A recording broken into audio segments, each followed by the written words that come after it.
John never planned to find anything strange that day. He was just fixing a leak in his old house. His basement was always cold and quiet, filled with old tools and boxes he hadn't touched in years. He had just moved back after his father passed away. The house was full of memories and silence. The basement had water coming in from one corner, so John picked up a hammer and shovel and got to work. He thought it would be an easy job, but then his hammer hit something. Clang. It wasn't a pipe. It wasn't rock either. It sounded hollow, like metal. John stopped. He looked at the spot again. Slowly, he scraped away more dirt. A strange surface appeared, smooth, shiny, and silver.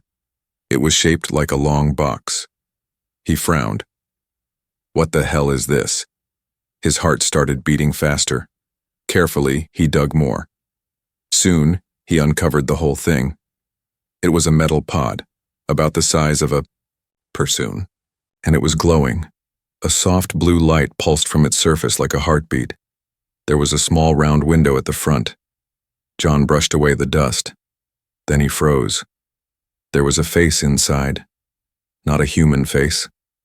The skin was a pale blue. The eyes, closed, the hair long and silver. The shape looked female. She looked young, peaceful, like she was sleeping. John stumbled back in shock. This can't be real. He ran upstairs, grabbed his phone, and came back. The camera refused to focus. It showed nothing but static when pointed at the pod. The air around the pod felt strange. Heavy, almost like it was humming. John crouched down again. Is she alive? He watched carefully, and then he saw it. A breath, just a small one, fogging up the glass. John stood frozen. This wasn't a machine, this was a person or something close to it. He didn't know what to do. Call someone? Who would believe him? And what if they took her away? He touched the glass gently. Can you hear me? Nothing. The basement suddenly felt colder. He picked up a flashlight and looked around. The pod didn't look broken.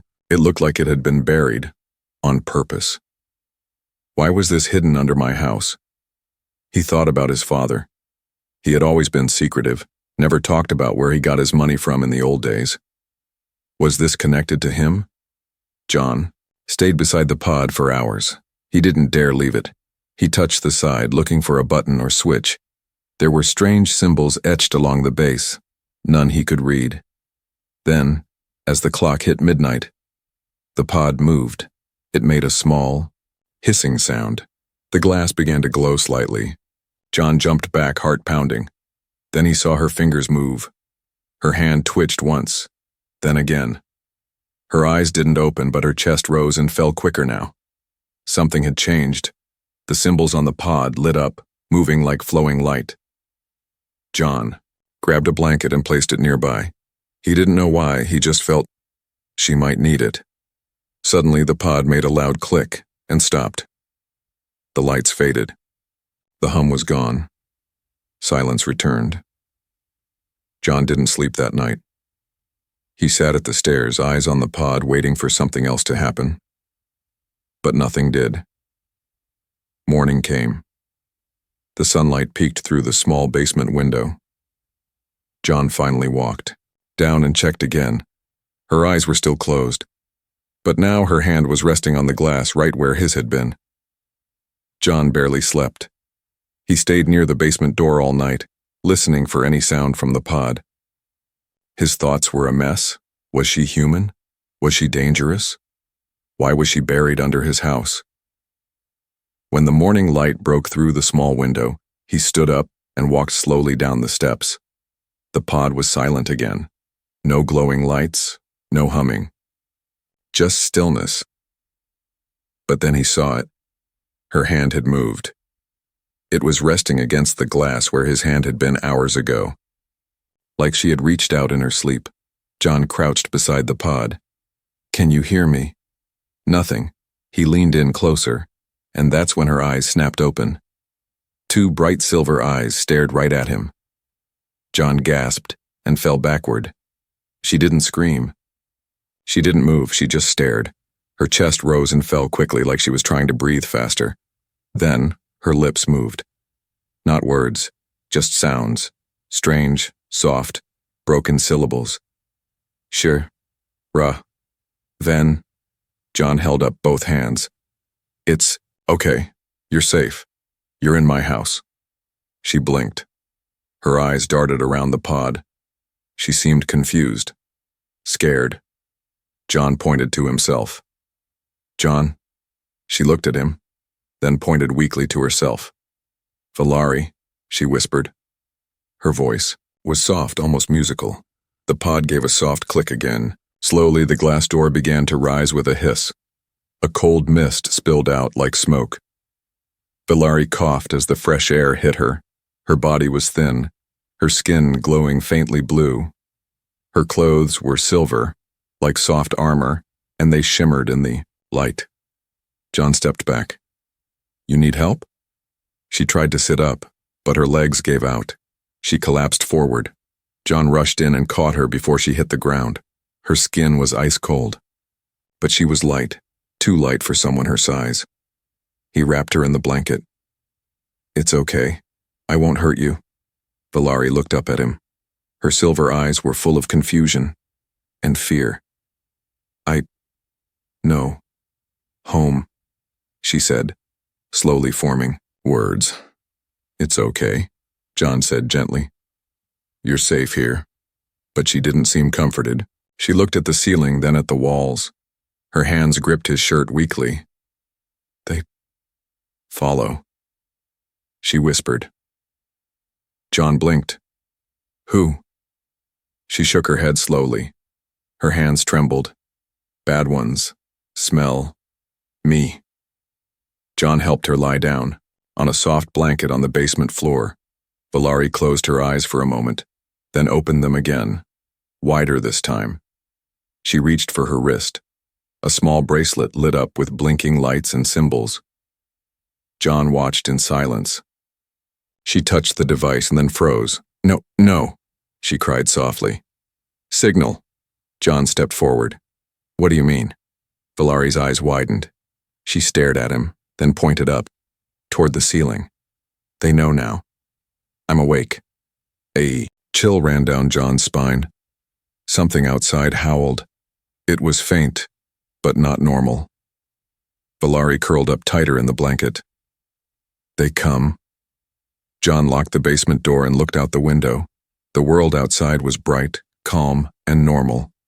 But something deep in his gut told him that peace wasn't going to last. The next 2 days felt like a strange dream. John kept Valari hidden in the basement. He brought her food, water, and blankets. She slept a lot. Her body was weak, like it had forgotten how to live. But slowly, she began to heal.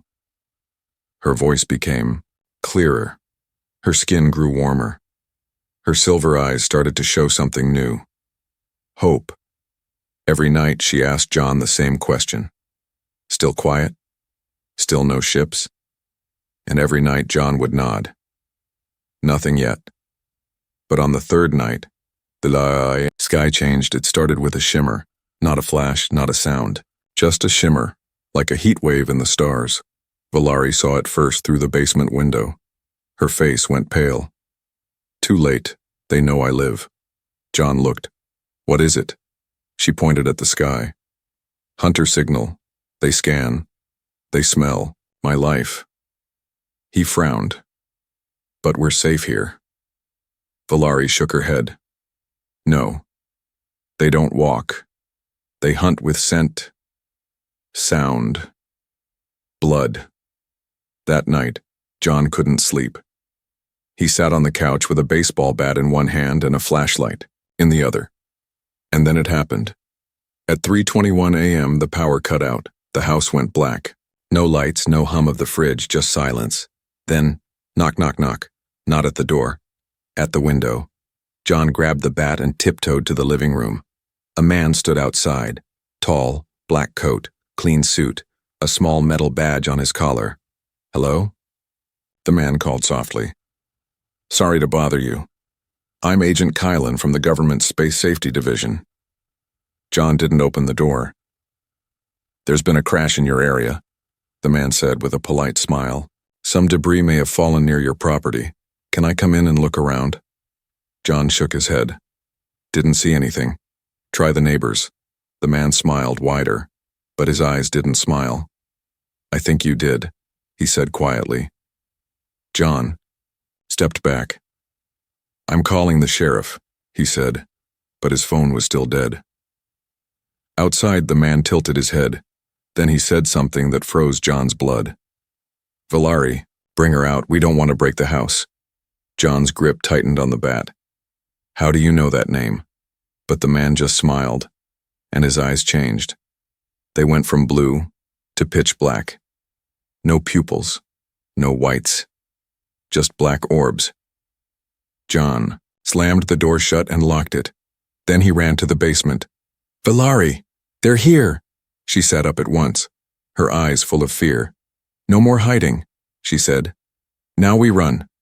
She touched her bracelet. It flickered, then died. Jam signal, they cut me off. John looked up as the front door creaked. They didn't knock again. They were already inside. Valari stood, weak but ready. She touched John's hand. If they take me, Earth is next. John didn't fully understand, but he believed her. From that moment he made a choice. He wasn't going to let anyone take her, not without a fight and not in his house. The house was no longer quiet. The walls creaked in the wrong way.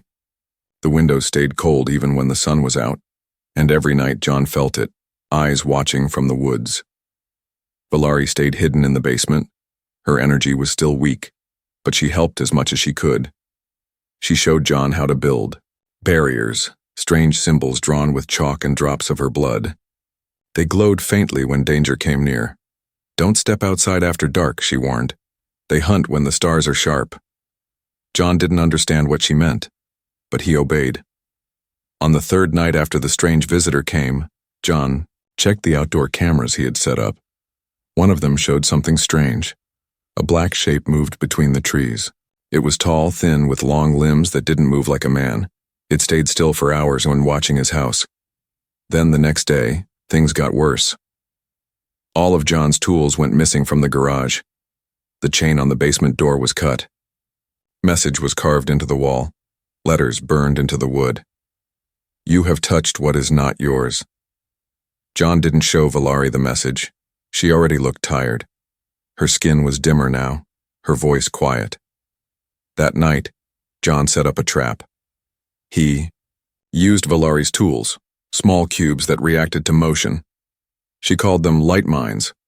If something passed by, they would flash with a blinding beam and make a sharp sound that only her hunters could hear.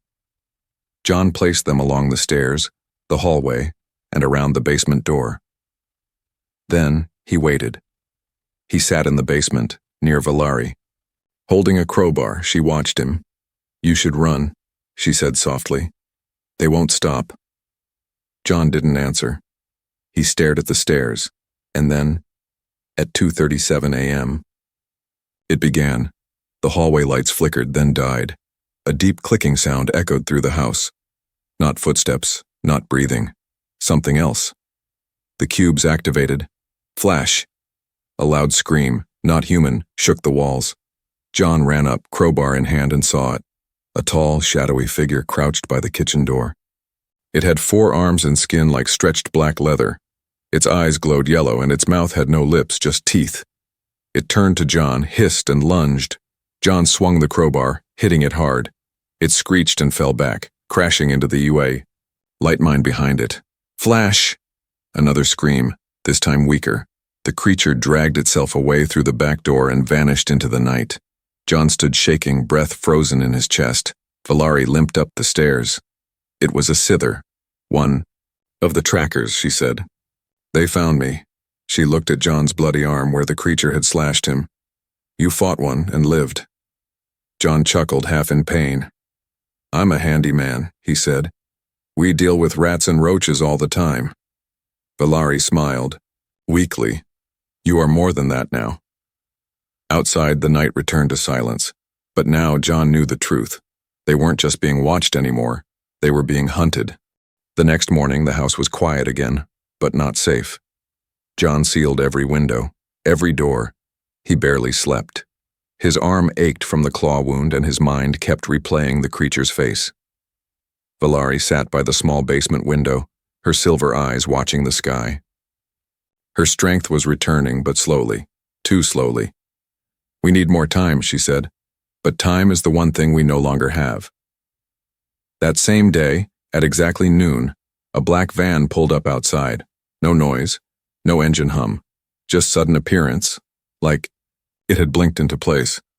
John grabbed his crowbar again. Valari looked through the window and froze. That's not a vehicle, it's a skin. John blinked. A what? A false form. They are here again. The front door knocked gently. 3 soft taps. John didn't move. Then a voice came through. Too smooth, too perfect. John, we don't want trouble. We only want what belongs to us. The door creaked open. A man stepped inside. He wore a clean black suit. His face was handsome, but too perfect, like it had been printed. His eyes glowed slightly. His smile never blinked. Let's not be enemies, he said. My name is Elin. I am a negotiator. John didn't reply. Elin walked slowly toward the kitchen. He didn't touch anything, didn't make a sound. You found something, a sleeping star, a creature of beauty. And now, you are protecting. John stood firm. Her name is Valari. Elin smiled wider. Names are gifts. But she is not a gift. She is a danger.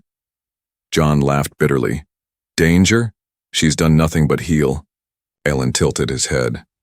She ran from her own world.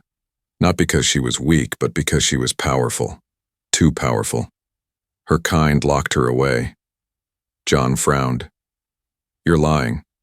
She told you half the truth, Elin said calmly. But we can give you the full truth. We can give you a deal. Elin opened his hand. Inside was a glowing stone. It hovered above his palm. This will heal your wound. This will give you strength beyond any human. You can become more. John stared at it. The wound on his arm throbbed again, but then he remembered Valari's words. They don't trade. They twist. John shook his head. No deal. Elin's smile finally faded. You will regret this, he said coldly. We will come again. And next time, we won't knock. He vanished in a blink, not walked out. Not opened the door, just gone. The room felt colder. Valari climbed up the stairs, her face pale. You denied him, she said. Of course, John replied. He wanted you. Valari looked at him with quiet eyes. No, she whispered. He wanted you. You are the prize now. John stepped back. What do you mean? They no longer see me as prey. You fought. You survived. You refused the stone. She paused. That makes you interesting. For the first time in weeks, Valari stood without help. The glow in her skin returned, brighter, stronger. Her voice no longer trembled when she spoke. And her eyes, they burned like molten silver. John saw it happen slowly, day by day, like watching winter melt into spring. But this change wasn't just strength. It was awakening. Your body's, healing fast, he said, handing her a bowl of soup. Valari nodded without smiling. It's not healing, she said. It's remembering. John sat down across from her. Remembering what? Valari looked up at him, her face calm. Who I am. She placed her hand on the table. The wooden surface shimmered beneath her fingers. Glowing lines spread like cracks in the earth. John stared. You never told me, he said softly. Valari looked out the small window, her voice quiet. I wasn't just a refugee. I was a star-born heir, first daughter of the Viridian throne. John blinked. You're royalty? She nodded, but not the kind that rules. I was born with something my people feared, core light, a force that lives inside few, passed down in blood but impossible to control. She held her wrist, and her bracelet blinked to life again. They sealed me in that pod to protect the galaxy from me and me from myself. John's hands tightened. So why are they still chasing you? Because now, Valari said, they no longer want to hide me. They want to use me. Suddenly, the basement floor shook. Both of them. Stood above, something slammed into the house, loud, heavy, and fast. John grabbed his crowbar. Valari stepped in front of him. No. Let me. They ran upstairs. The front door was already broken. A new creature stepped inside. It wasn't like the last hunter. This one wore armor made of silver bones. Its mouth was covered, but its voice echoed through their minds. The girl awakens. The air breathes. The hunt ends now. John raised his crowbar, but Valari placed a hand on his arm. Stand back. Then, she changed.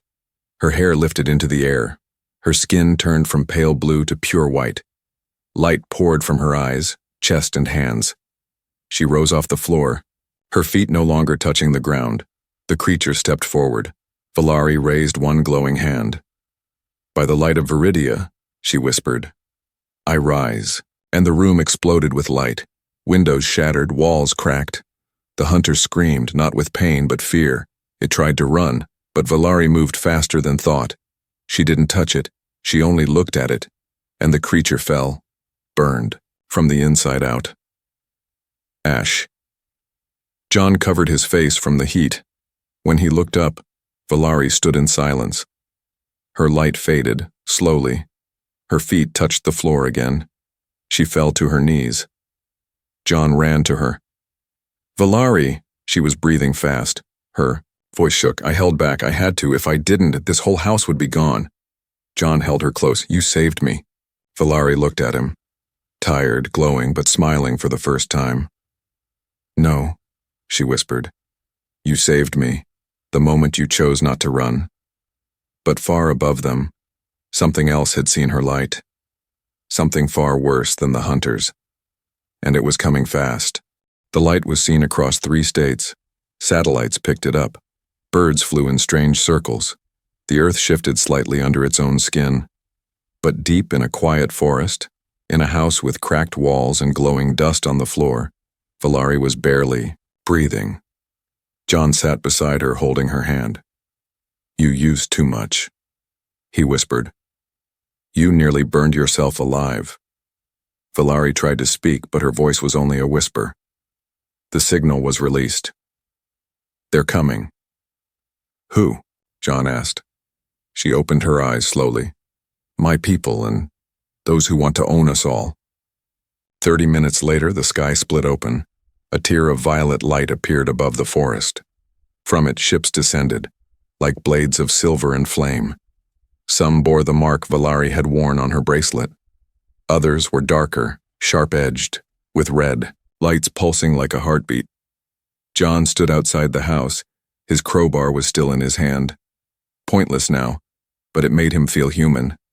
Valari walked out behind him, weak but standing tall. Her body still glowed faintly. This is it, she said. My world comes to claim what they fear, or destroy it. Ships landed with deep humming sounds. Armored figures stepped out. Some bowed to Valari, others raised weapons. Then a new figure arrived, taller than the rest, dressed in robes of black and gold. His face was hidden behind a smooth mask. He didn't speak with his mouth. His voice rang inside John's skull. Daughter of Viridia, the throne is yours if you kneel, and the human will live if you leave him behind. Valari stepped forward. Her voice didn't shake. I do not kneel. The figure raised his hand. Soldiers aimed their weapons. John stood beside her, ready to die, but Valari turned to him. I can end this, she said. I can take my place and stop the war. But if I do, John knew what was coming. You can't come back, he said softly. She nodded. One life. One choice. Yours or theirs. He smiled. I already made my choice the day I found your pod. Valari looked into his eyes one last time. Then she turned back to the sky. She lifted her hands, both glowing now. Her voice rang across the battlefield. I am Valari, daughter of stars. You will not take this world. You will not take him. If I must rule, I rule in peace. The light exploded upward like a second sun. All ships went silent. Weapons turned to dust. The masked figure fell to his knees. It was done. Hours later, the sky cleared. The ships rose and vanished. The forest was quiet again. Valari stood near the edge of the tree line. John walked up to her. Is this goodbye? Nodded slowly. My people need me. I must lead them. Rebuild what they broke. But she reached into her robes and handed him something small, a thin silver ring with a glowing stone. If you ever need me, she said, touch this. I'll come. He took it, heart heavy but proud. And if you ever need home, he said, this door stays open. Valari smiled, not as a queen, not as an alien, but as someone who had once been lost and found by a human. She turned and rose into the sky.